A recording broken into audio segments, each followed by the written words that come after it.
Good evening friends. आज हम बात करेंगे बांग्लादेश के रिसेंट्स और इवेंट्स के बारे में। कुछ और इन्फॉर्मेशंस निकल के आई है उसके बारे में। कुछ अननोन गनमैन्स ने कुछ और हिट्स किए हैं। तो बांग्लादेश ही क्यों? तो आप ये देख रहे होंगे कि पिछले कुछ ऑलमोस्ट 3 to 4 मंथ्स पहले जब बांग्लादेश की गवर्नमेंट में शेख हसीना को हटाया गया, तो वो सबको पता था कि वो यूएस के इंटरवेंशंस के बाद ही हटा। कहीं ना कहीं उसमें यूएस का रोल ही था। तो उसके बाद आपने अभी पिछले 1 महीने में देखा होगा कि ऑलमोस्ट 30 के करीब किलिंग्स हुई हैं। आप उनको कह सकते हो कि अभी तक किसी भी किलिंग का कुछ भी किसी ने ये नहीं बताया कि हाँ हमारा आदमी मरा है, ये डेड बॉडी है, ये हमने इसको पोस्टमार्टम वगैरह कर लिया है और इसकी कॉज ऑफ डेथ ये है। किसी ने कोई नहीं बताया। सभी माना जा रहा है कि सभी एजेंट्स ही थे, वो किसी ना किसी एजेंसी के एजेंट्स थे। मोस्टली जो किलिंग है उनमें तो वो एजेंट्स डिसाइड हो गए हैं कि मरने वाले कौन थे। तो उसमें आप देखोगे जो पैटर्न है, 30 लोग जो मरे हैं, 30 लोगों में से 17 अमेरिकी हैं। और अमेरिका अमेरिका आप लगा लो पूरी तरह से चुप है। जो कंट्री एक उसका यूएस का कोई भी सिटीज़न उसके किसी बाहर की कंट्री में पकड़ा जाता है या मारा जाता है, तो वो कंप्लीट प्रेशर उस बिल्डअप कर देता है उस कंट्री के ऊपर, या तो उसको छोड़ दो इमीडिएट, अदरवाइज उस देश के खिलाफ कुछ एक्शंस लेते हैं वो लोग, मिलिटरीली या फिर डिप्लोमेटिकली जो भी है। बट इन बांग्लादेश ऐसा कुछ भी नहीं हुआ। 17 आदमी मारे गए हैं ये अमेरिकन नेशनल्स, लेकिन सब चुप है। टर्किश मारे गए हैं 5-6 बांग्लादेशी मारे गए हैं, और उसमें आईएसआई के कुछ लोग हैं। लेकिन सारी एजेंसियाँ चुप है, कीप क्वाइट। कोई अपना मुंह नहीं खोल रही कि हमने मारे हैं। लेकिन ये इतनी 30 किलिंग्स हो जाती हैं एक कंट्री में, एक बांग्लादेश जैसे छोटे से कंट्री में, at a time of with span period of ये लगा लो 2 to 3 मंथ्स। 2 to 3 मंथ्स भी ज़्यादा, आई थिंक 2 मंथ्स। तो कहीं ना कहीं ये इशारा करता है कि जो इंटेलिजेंस वार गेम है वो बिल्कुल रोड्स पे आ गई है। स्ट्रीट वार आप जिसे कह सकते हैं। क्योंकि आप देखोगे एक, चलो आईएसआई वगैरह ये सब तो छोटी मोटी एजेंसियाँ इधर उधर कूदती रहती हैं, इनके तो ड्रामे चलते रहते हैं। बट सीआईए तो सबसे ज़्यादा आप लगा लो कि इम्पैक्ट है पूरे उसका वर्ल्ड में। स्टिल वो चुप है। ये थोड़े हैरान कर देने वाली बात है। क्योंकि एक आप इस टाइम पे अभी देखोगे तो मोस्टली नेपाल में, मालदीव में, बांग्लादेश में, श्रीलंका में, हमारे जो बॉर्डर स्टेट्स हैं सभी में ऑलमोस्ट इंस्टेबिलिटी बनाई हुई है, किसी न किसी तरीके से आई हुई है। आप उसे कह सकते पीछे कौन जो फोर्सेज हैं वो तो सबको आजकल ना सोशल मीडिया के माध्यम से पता चल ही जाता है। अरे कहीं ना कहीं वो प्रोपगेंडा भी उसमें होता है, लेकिन जो एक अच्छा सा नॉर्मल लॉजिकल वाला आदमी, पढ़ा लिखा आदमी, अगर उसको ढंग से उन खबरों को लाइन बाय लाइन पढ़ेगा तो पता चल जाता है कि कौन सी प्रोपगेंडा है, कौन सा रियल ट्रूथ है। क्योंकि आजकल ट्विटर पे तो सब कुछ आता है, एवरीथिंग। तो आप ये सोचो कि कोई ना कोई तो, चलो जो किसी भी एजेंसी से अननोन है, जो बंदे जिन्होंने किलिंग की है, किसी भी एजेंसी को है, तो एक नॉर्मल कॉमन आदमी थे वो भी, किसी दूसरी कंट्री में एंटर करते हैं, किलिंग करते हैं, चुपचाप निकल लेते हैं। किसी को कानो खान पता नहीं होती, कुछ पता नहीं चलता, ना कोई उनको पकड़ने की कोशिश करता। तो इंटेलिजेंस के गेम भाई ऐसे ही होते हैं, कहीं ना कहीं कवर होता है, तभी वो बंदे निकल पाते हैं, एग्जिट रूट्स होते हैं। तो जो आप उन बंदों के बारे में सोचो कि जो बंदे कभी मीडिया में आएंगे नहीं, कभी वो ऑपरेशन लीक होंगे नहीं, और अगर आएंगे तो उनकी नॉर्मल सी है कि उनकी डेथ निश्चित है, क्योंकि उनको फिर छोड़ने वाला कौन है, नेचुरल सी बात है। लेकिन वो किसी कंट्री के लिए ही काम कर रहे हैं। तो हम और आप जो कॉमन आदमी यहाँ नॉर्मल शहरों में बैठे हैं आराम से, तो ये बिकॉज ऑफ इस कंट्री के लिए ना बहुत सारी फोर्सेस काम कर रही हैं। तो हमें उन फोर्सेस की रिस्पेक्ट करनी चाहिए कहीं पे भी, चाहे वो कहीं पे भी उनके, उन बंदों की हेल्प करनी चाहिए। नॉर्मली ये तो है कि इंटेलिजेंस वाले तो ये नहीं बताएंगे कि मैं इंटेलिजेंस में हूँ, तो वो तो बताएंगे नहीं कभी। हालांकि तो फिर वो उन सब चीज़ों से या फैसिलिटीज़ से जो नॉर्मली एक डिफेंस फोर्सेस एंजॉय करती हैं, वो बैकग्राउंड में रह के एंजॉय करते हैं नॉर्मली। तो कॉमन आदमी का कि अगर रिस्पेक्ट है, वो तो शायद उनको मिल ही नहीं पाएगा कभी ना, वो कभी अपने आप में बता भी पाएंगे कॉमन आदमी को आके या मीडिया पे आके कभी बोल पाएंगे कि हम एजेंट थे, हम यहाँ पे रह रहे थे, हमने ये ऑपरेशंस किए, कभी नहीं बोलेंगे। और आजकल आप यूट्यूब पे काफ़ी लोग देख रहे होंगे, आ रहे हैं, तो उनके बारे में मैं यही बोलूँगा कि इंटेलिजेंस एजेंसीज क्या है ना, ये भी एक गेम प्लान का हिस्सा होता है। कुछ चीज़ें प्लांट की जाती हैं कि कुछ इन्फॉर्मेशन जनरल पब्लिक तक पहुँचे कि आपकी एजेंसी भी कुछ करती है। ऐसा नहीं है कि वर्ल्ड में सिर्फ CIA, मोसाद, MI6, MSS यही लोग काम करते हैं। उनके काम को टैकल करने के लिए दूसरी एजेंसियाँ भी हैं, अपनी भी हैं जी, RNDW वगैरह, IB वगैरह, ये लोग हैं ना, अपना काम कर रहे होते हैं जो इनके साइंस टास्क होते हैं, बट अपने शांति से कर रहे होते हैं। वर्ल्ड में कोई हल्ला हो नहीं रहा होता है। जैसे कि बाकी जैसे मोसाद है, वो बिल्कुल उसको मीडिया में पब्लिश भी हो जाता है, पता भी चल जाता है। CIA भी ऐसे ही करती है, उसकी चीज़ें भी आ जाती है। MI6 का नॉर्मली नाम नहीं आता है, MSS का नाम नहीं आता, रशिया की जो है FSB उसका नाम नहीं आता है। ठीक है, इंटेलिजेंस एजेंसी का यही काम होते हैं भाई, आपके पास वो चीज़ें नहीं आएंगी। लेकिन आजकल सोशल मीडिया का इतना इम्पैक्ट है कि हाँ, कहीं ना कहीं उन एजेंसीज को भी ये फील हो रहा है कि हमने इतने बहादुर के काम किए हुए हैं, हमने इतने प्रिसीजन से काम किए हुए हैं, उसका जनता को पता लगना चाहिए। तो कुछ कुछ चीज़ें बाहर आ रही हैं अभी, आप यूट्यूब पे सर्च करोगे तो आपको मिल जाएंगे, जेन्युइन चीज़ें हैं, इंडिया की भी हैं, जेन्युइन चीज़ें हैं वो। आप ये मान के चलो कि जो बंदे बोल रहे हैं कहीं ना कहीं उसमें सच्चाई है। अब बात कर लेते हैं बांग्लादेश से थोड़ा हट के अपने इंडियंस जो साइंटिस्ट हैं या सोल्जर्स हैं, जो ये अननोन गनमैन आप कह लो या कुछ कह लो, वैसा टाइप जो इंटेलिजेंस में काम करते हैं लोग, उनके मिसिंग होने की आफ्टर रिटायरमेंट, वो बड़े हालांकि बड़े एहतियात से रहते हैं, लेकिन कभी कभी जब कवर ब्लोन हो जाते हैं तो सबसे ज़्यादा इफेक्ट उन्हीं को होता है।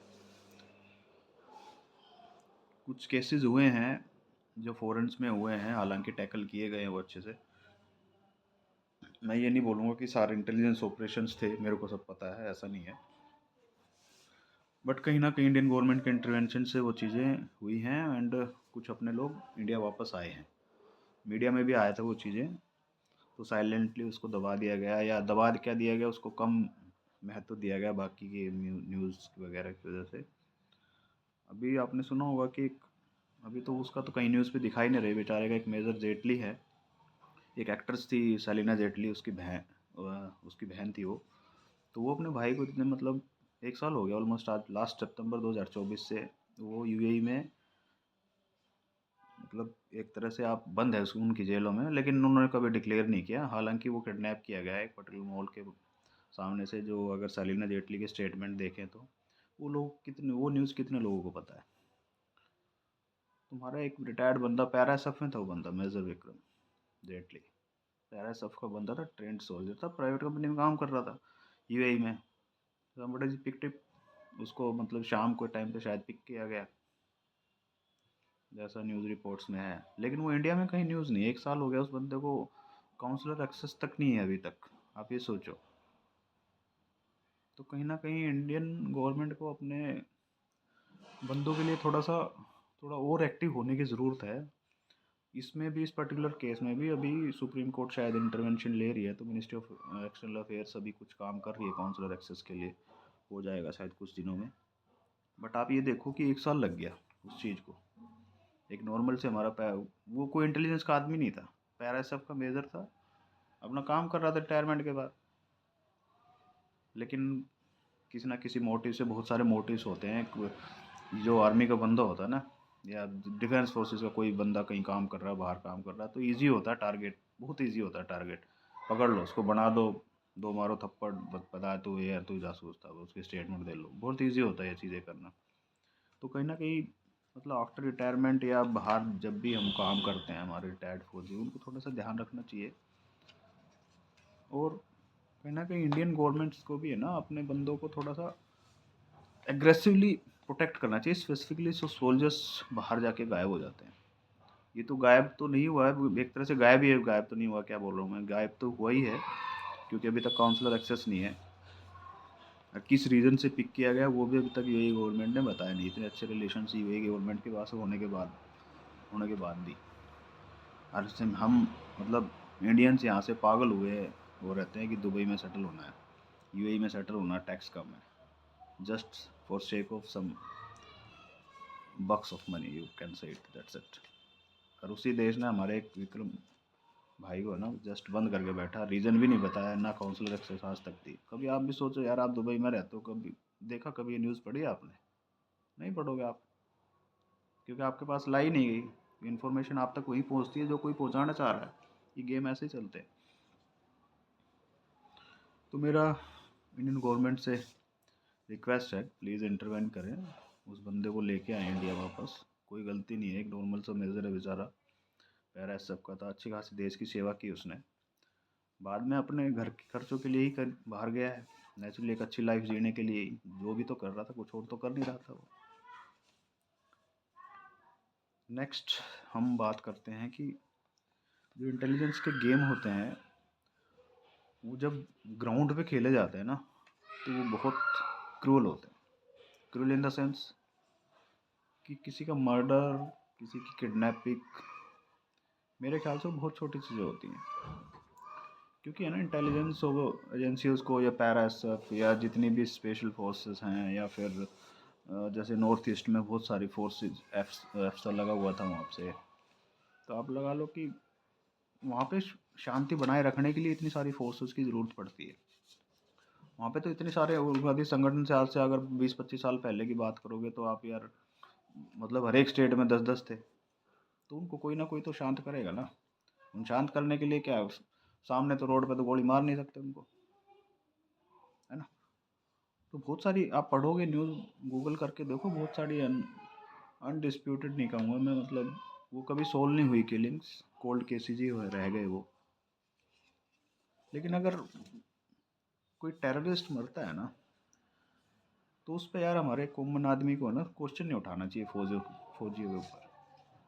उस टेरेन में जो काम कर रहा होता है ना, आप एक बार नॉर्थ ईस्ट घूमो, मैं बोलता हूँ मतलब बहुत बढ़िया जगह है, लेकिन उतना ही डिफ़िकल्ट टेरेन भी है वो।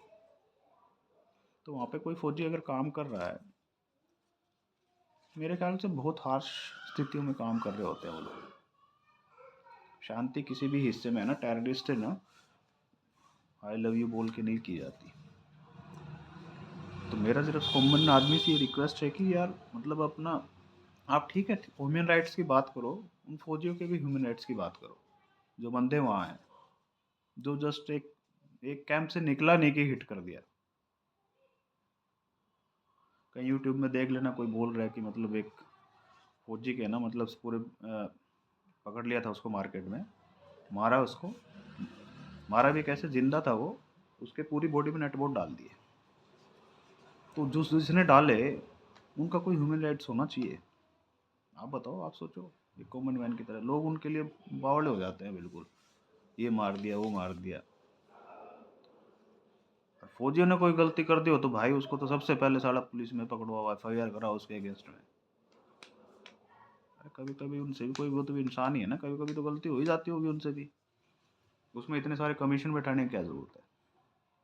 टेररिस्ट को मार दिया, एक नॉर्मल कॉमन मैन मारा गया किसी लड़ाई में, ठीक है, समझ में आता है बिल्कुल। आप भाई, मैं ये मूल बोलता कि जितने भी इनकाउंटर होते हैं, जितने भी ये हैं, इनमें कोई जेनवन नहीं मरा होगा, कोई गेहूं के साथ घून पीसने वाली सीन है, हो जाता है भाई, वो भी तो एरर, जजमेंट ऑफ, क्या एरर ऑफ जजमेंट हो ही जाता है। कॉमन आदमी से मेरी एक जस्ट यही रिक्वेस्ट है, या अभी इस वीडियो के थ्रू, मेरे को पता है कि मेरे वीडियो की रीच कुछ नहीं है, लेकिन मैं ये वीडियो बना रहा हूँ इसलिए, मेरा जस्ट एक कॉमन है कि कल को अगर कोई, चलो कोई यूट्यूब पे बच्चा स्क्रॉल कर रहा है, कभी मेरी वीडियो उसके सामने आएगी, तो फैक्ट उसके सामने आए, एक नॉर्मल सा कॉमन जजमेंट वो ले सके कि हाँ, कि ये चीज़ें होती क्यों हैं, और ऐसे कौन से बंदे हैं जो ऐसे काम करते हैं अपने लाइफ को रिस्क में लेके, और जब तक वो जिएंगे तब तक उनकी लाइफ पे रिस्क ही है, कभी भी कोई आके ठोक देगा उनको। अब सोचो, वो भी कोई बंदे हैं आपके देश के लिए काम कर रहे हैं। तो आप किसी पे क्वेश्चन उठाने से पहले आप 10 बार सोचो, specially on the forces. They are the people who really protects you. देश में है ना, देश इतना इजी नहीं है भाई चलाना। हम है ना सारी गलतियों ना पॉलिटिशियन के ऊपर नहीं डाल सकते कि पॉलिटिशियन ये नहीं करते वो नहीं करते। अरे पॉलिटिशियन को वोट देके तो हम ही बेचते हैं भाई, ये भी तो समझो। पढ़े लिखे कितने आदमी वोट देने जाते हैं, अपनी जॉब को एक दिन की छुट्टी लेके, उस दिन तो बल्कि छुट्टी भी होती है। कौन जाता है अपने घर से? कितने पढ़े लिखे जाके वोट करके आते हैं। अभी पिछले इलेक्शन से थोड़ा सा परसेंटेज पढ़े लिखे आदमियों का बढ़ा है, अदरवाइज तो छोड़ो यार। नहीं यार, ये वाला एटीट्यूड था, छोड़ो यार। और कितना अपने ज़िले का जो पॉलिटिशियन या एमएलए जो बनता है, कितना उनके पास आप प्रेशर देने जाते हो कि जी हमारा ये सॉल्यूशन कर दो, हमारी गलीज की ये मतलब मोहल्ले की एम्यूनिटीज़ में ये कमी है वो कमी। कितने लोग जाते हैं? कोई नहीं जाता। अपने कंफर्ट जोन से कोई बाहर निकलना नहीं चाहता। गाली देना है मतलब ट्विटर पे गाली देना स्टार्ट, फेसबुक पे गाली देना स्टार्ट, 1 मिनट लगाते हैं बिल्कुल। हमारे ना इंडी कॉमन आदमी की कुछ है ना, हम है ना गवर्नमेंट से मांगते हैं, इस कंट्री से मांगते हैं भाई हमारे ये राइट्स हैं ये है। कभी अपनी रिस्पॉन्सिबिलिटीज़ की भी बात किया करो भाई। आपकी कुछ रिस्पॉन्सिबिलिटीज़ भी तो है ना, ड्यूटीज़ हैं कुछ आपकी इस कंट्री के प्रति। इस कंट्री में रहते हो आप, आपको सुरक्षा दी जा रही है ना। तो आपकी कुछ ड्यूटीज़ भी है, उन ड्यूटीज़ की तो इस इंडिया में साला कोई बात ही नहीं करता। राइट्स हमारे क्या है वो साला, एक 5 साल का बच्चा भी आके यूट्यूब पे बोल देता मेरे ये राइट्स हैं, पुलिस ये काम नहीं कर रही। कितने आदमियों के पीछे पास कितने परसेंटेज पुलिसमैन है वो भी कभी आपने गूगल करके देखा? गूगल ही कर लो साला आजकल तो यार, चैट जीपीटी से पढ़ लो। एक पुलिस थाने का एसएचओ होता है, उस पर कितने एरिया की जिम्मेदारी होती है, उस एरिया में कितने लोग रहते हैं, कितनी उसमें चोरियाँ होती है, कितने मर्डर होते हैं, कितने रेप होते हैं। तो एक एसएचओ रेप के पीछे जाएगा कि तुम्हारा एक सीवर का ढक्कन गायब हो गया उसकी एफआईआर लिखवाने को उसके पीछे जाएगा? गाली दोगे भाई मेरे ढक्कन चोरी हो गया, मैंने सीसीटीवी दिया था, ये नहीं किया वो नहीं किया। भाई उसके लिए रेप का विक्टिम पकड़ना या मर्डर का विक्टिम पकड़ना उस एसएचओ के लिए मतलब दिन रात का काम है बेचारों का। 8 घंटे की शिफ्ट सबकी होती है, उनकी भी होती है। लेकिन कभी एक पुलिस वाले से है ना चाय, उसको चाय पिलाना, अपने साथ बैठाना और पूछ भाई कितने घंटे की ड्यूटी करता है। कोई एक भी कह दे कि हम 8 घंटे में छूट जाते हैं तो पीसीआर वैन में जो लोग बैठते हैं ना उनसे पूछ लेना, 7 घंटे 55 मिनट 5 मिनट में कॉल आ जाते हैं, अगले 8 घंटे तक निकल नहीं पाता वो। पुलिस को गाड़ी तो देते हैं हम, है ना। ये बहुत ईजी है, बेल्ट की नौकरी को ना गाड़ी देना बहुत ईजी है। कभी आप खुद सर्व करके देखो, कोशिश करो, पढ़ो लिखो, एक बार भर्ती होकर देखो, पता चल जाएगा आपको कितना है वो मैकेनिज्म, कितना है टफ है। कभी कभी मेरे को ना बड़ा आश्चर्य होता है कि मतलब पढ़े लिखे लोग, कभी इवन मैं लिंक्डइन पे हूँ, लिंक्डइन पे भी पढ़े लिखे लोग ऐसी बात कर देते कंट्री के अगेंस्ट में। भाई हाउ कैन यू, जहाँ कंट्री रह रहे आप कैसे मतलब कंट्री के अगेंस्ट में कैसे जा सकते हो? आपका आपकी ओपिनियन हो सकती है यार, लेकिन कंट्री को थोड़ी गाली देने लग जाओगे आप। लेकिन है वही साहब यहाँ इंडिया में, मतलब वो बोलते हैं हमारे को तो बोलना नहीं दिया जाता और इतना कुछ बोलते हैं फिर भी।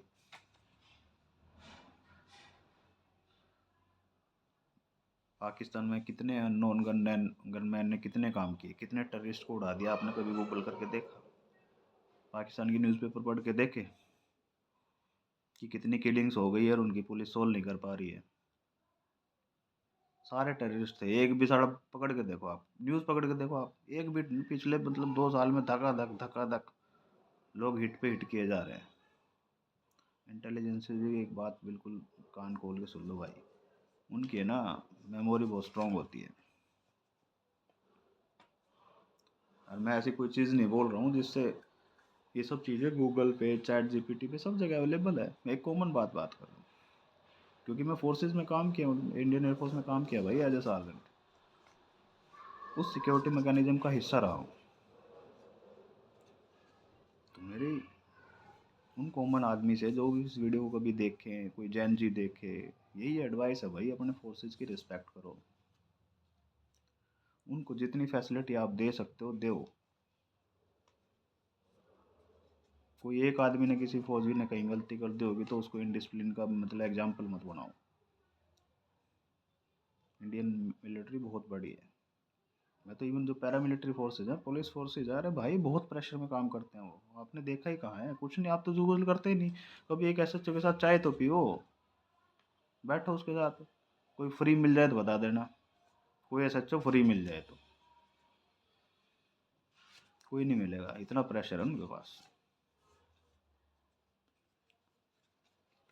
तो दोस्तों बस इतना ही, आज आज के लिए इतना ही। वीडियो फिर और ज़्यादा लंबा हो जाएगा। अगले वीडियो में फिर बात करेंगे अपने इन अनसंग हीरोज़ की, कुछ और चीज़ें। हाँ, मैंने भी कहा था कि वो स्पाई स्किल्स की वीडियोस को डिटेल में थोड़ा बनाना है, देखता हूँ मैं टाइम कब लगता है वो बनाता हूँ। फौज में बहुत सारी चीज़ें सिखाई जाती है, एक आदमी को डिसिप्लिन बनाया जाता है। फौजी है ना, वो तो रेयर केस में ही कोई कानून इंडियन तोड़ेगा, बहुत रेयर केस में भाई, नहीं तोड़ेगा फौजी, इतना डिसिप्लिन स्ट्रॉन्ग होता है। आप कैसे उसको गाड़ियाँ दे सकते। आप पढ़ो भाई, डिफेंस फोर्सेस के बारे में पढ़ो, उनके ऑपरेशंस पढ़ो, बतेरे ब्लैक ऑप्स होते हैं, कई फंड होते हैं, ब्लैक फंड्स होते हैं, पता नहीं क्या क्या होता है भाई, बहुत कुछ होता है। रूह काँप जाएगी, ऐसी ऐसी चीज़ें भी होती हैं। और उनको कोई लोग ही करते हैं, ह्यूमन बीइंग ही करते हैं। करते किस लिए है, उनको कोई पागल कुत्ते ने थोड़ी काटा है। या अपनी फैमिली को पालने के लिए तो इनिशियली होता है भाई, हाँ जॉब मिल गई गवर्नमेंट, आप उसको छोड़ भी सकते हो, जरूर आपसे ज़बरदस्ती थोड़ी करवा लेगा कोई।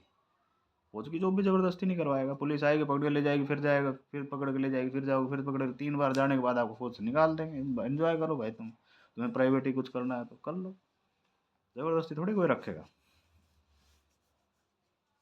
यही सब है भाई, मतलब बहुत लोग हैं आपके लिए काम कर रहे हैं, प्लीज़ रिस्पेक्ट द फोर्सेस। बहुत प्रेशर में रहते हैं वो लोग, आप ये मानो।